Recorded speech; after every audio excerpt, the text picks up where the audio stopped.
वहीं हैदराबाद में medical student गरीबी की वजह से सब्जी बेचने को मजबूर है। मेडिकल की तालीम हासिल करने वाली बेटी को जब स्कॉलरशिप नहीं मिली तो उसने आगे की तालीम के लिए ठेला लगाकर सब्जी बेचने का फैसला किया। पहले और दूसरे साल में तो उसके घर वालों ने किसी तरह से मदद कर दी, लेकिन कोरोना के दौर में कोई रास्ता नहीं बचा। अपना करियर और घर की हालत खराब होती देख मेडिकल तालिबा ने सब्जी बेचने का फैसला किया। उसका इल्जाम है कि हर शोबे के बच्चों को स्कॉलरशिप दी जा रही है, लेकिन मेडिकल तलबा को इससे अलग रखा गया है, जिससे इस शोबे के बच्चों को भारी दुश्वारियों का सामना करना पड़ रहा है। जबकि तालीम के मामले में मरकजी और रियासती हुकूमत बड़े बड़े दावे करती रहती हैं, लेकिन इस बेटी की बदहाली के लिए आखिर कौन जिम्मेदार है? My name is Anusha.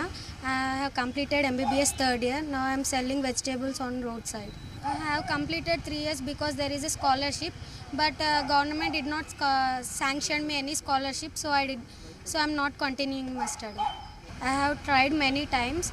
Before taking an admission also I went to EPAS office and I was asked for scholarship. They said that take the admission and come, we'll apply for the scholarship. After taking admission, I have again visited the Telangana EPAS office. They said that after finishing 1 year, now elections are going on, after finishing of first year, we can sanction you the scholarship, they replied me.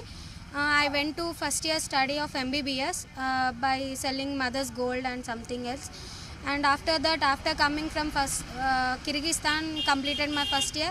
Again now they are saying that MBBS 5-year scholarship is not there. For PG, MA, MB, engineering students we are giving scholarship, but MBBS students we are not giving any scholarship, they are replying me.